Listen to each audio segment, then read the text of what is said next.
Now this is not to get confused with one-man personnel where there's 0 running backs and 1 tight end. This is 10-man personnel where there's 1 running back and 0 tight ends. And so I'm in the pack. Welcome back to XP Camps. We educate the next generation of athletes about sports through gaming. If you're looking to improve your football IQ this offseason or find an affordable way to support the content we do here at XP Camps, I recommend you check out our courses at xpcamps.com. Our courses break down over 200 real-life concepts in Madden, so every time you load into the virtual gridiron, you're getting real-life reps on concepts your coaches want you to learn. Become a better, smarter football player, guaranteed, and click the link down in the description to start training today. Now, let's jump back into the video. In this section, we're going to be learning about personnel groups and the numbering system behind those player personnels. Now, for a quick background, there are 11 players on the football field at one time. There will always be 5 linemen and 1 quarterback, so that's 6 players right there. And then the remaining 5 players are going to be made up of running backs, tight ends, and wide receivers. Now, the way the numbering system works is you're going to hear 2 numbers. The first number indicates how many running backs are on the field, and the second number indicates how many tight ends are on the field. Now, we don't say how many receivers are on the field. You're just going to have to use basic addition and subtraction in order to figure that out. Now, there are 11 different numbering personnel systems that you could use in this system, and I'm going to break them down for you in these sections. Now, we're going to be taking a look at one-man personnel. One-man personnel is when there's 0 running backs and 1 tight end out on the field. So with the 5 blockers, the quarterback, and the tight end, that's 7 players right there. So that leaves 4 wide receivers left in this formation. Now, this is not to be confused with 10-man personnel where there's 1 running back and 0 tight ends. This is one-man personnel where there's 0 running backs and 1 tight end. And then the rest are going to be the 4 receivers. Now, this is the only formation that we have available to us with one-man personnel in the Ravens playbook. The Ravens are traditionally a much more run-heavy team, so they don't have as many formations in this one-man personnel. But I'll select a play right here just so you can see. We have Mark Andrews lined up off the line of scrimmage, spread out wide, and then we have the other 4 receivers also spread out wide.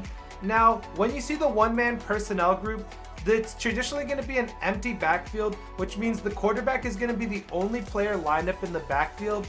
So this is one version that you could see it. More commonly, you might see this tight end lined up on the line of scrimmage to act as an additional blocker with the 5 blockers that we have lined up on the line of scrimmage right now. The Ravens have Mark Andrews spread out wide, but if you look in some more pass-heavy playbooks like potentially the Chiefs, they'll have their tight end lined up on the line of scrimmage so they can maybe chip block before they go out for a route, or they may just stay in and be an additional blocker altogether. It just depends on your coach's scheme and the game plan, but this is what one-man personnel would look like. In this section, we're going to be taking a look at the 10-man personnel group. The 10-man personnel group is when you have 1 running back and 0 tight ends out on the field. And so with the 5 blockers, the 1 quarterback, and the 1 running back, that's going to be 7 players right there. So the remaining 4 players in the formation are going to be wide receivers.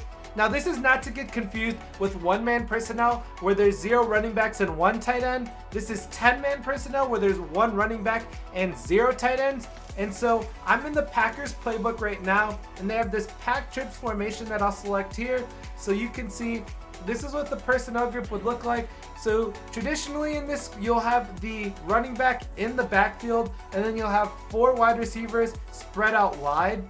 Now, you can also do this with an empty backfield look where you now have your running back lined up wide like this in the slot. So now you have a running back lined out wide catching passes, and then you also have 4 wide receivers lined out wide. So this is what the personnel group would look like. Now, what you're trying to accomplish with this personnel group may vary from coach to coach.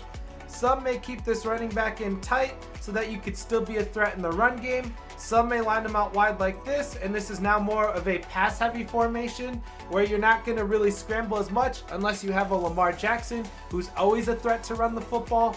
But this is what this personnel group would look like with 10-man personnel, and this is how it would function. Now we're going to be taking a look at the 20-man personnel group. The 20-man personnel group is when you have 2 running backs and 0 tight ends on the field. So with the 5 linemen, the 1 quarterback, and the 2 running backs, that's 8 players right there. So the remaining 3 players are all going to be wide receivers because there's 0 tight ends in this formation.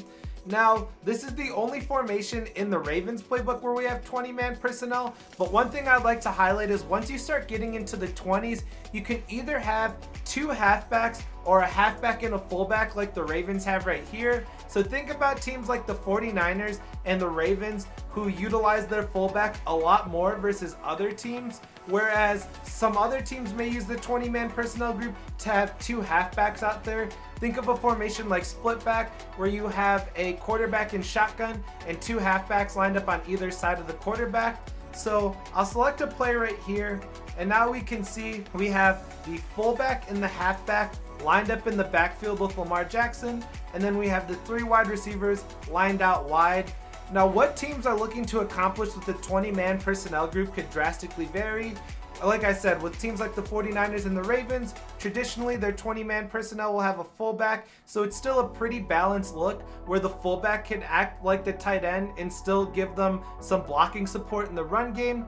Whereas you think of a team like the Miami Dolphins where they have 2 really fast running backs in Mostert and A-Chain, so their 20-man personnel group can have both of the halfbacks out there, and they're looking to just use their speed to really stress out the defense. So when you see 20-man personnel group, it really just depends on your team's personnel in terms of what your coach is trying to accomplish when they put this personnel group out on the field.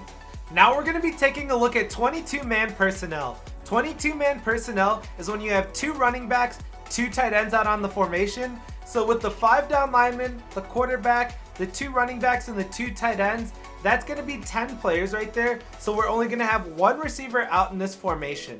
So here are all of the formations in the Ravens playbook available to us with the 22-man personnel group. So I'll select a play here just to show you really quick. Now 22-man personnel is a much more run-friendly formation because with the 2 tight ends and the fullback, that's a lot of additional blockers in the box that can help you get a numbers advantage in the run game. And then if we zoom out here, we also have Bateman lined up wide. Now another way that we know that this is a run-friendly formation is because the Ravens default put their short yardage running back Gus Edwards on the field. And so with the short yardage running back, they're not as fast and they're not as elusive as maybe your first and second down running back. And so with Gus Edwards, when you have your short down back out on the field, he's much more physical and he likes to invite contact. And you put this personnel group out on the field when you're looking to either punch it in the end zone, you're 5 yards or closer, or you need to pick up a first down and you're in a short yardage situation where maybe it's 3rd and 3 or 3rd and 4 and you just need to pick up a few more yards. You're going to get your tight ends out on the field, you're going to get your fullback out on the field, and then you're going to get your physical short yardage back out on the field, and you're just going to drive forward and hope that you could pick up those last couple yards to either pick up a first down or potentially a touchdown if you're down by the goal line. But this is what 22-man formation would look like. If you found value in this content and you want to support us, make sure you drop a like and a sub and check out our courses. The link is in the description below. I'll catch you all in the next one.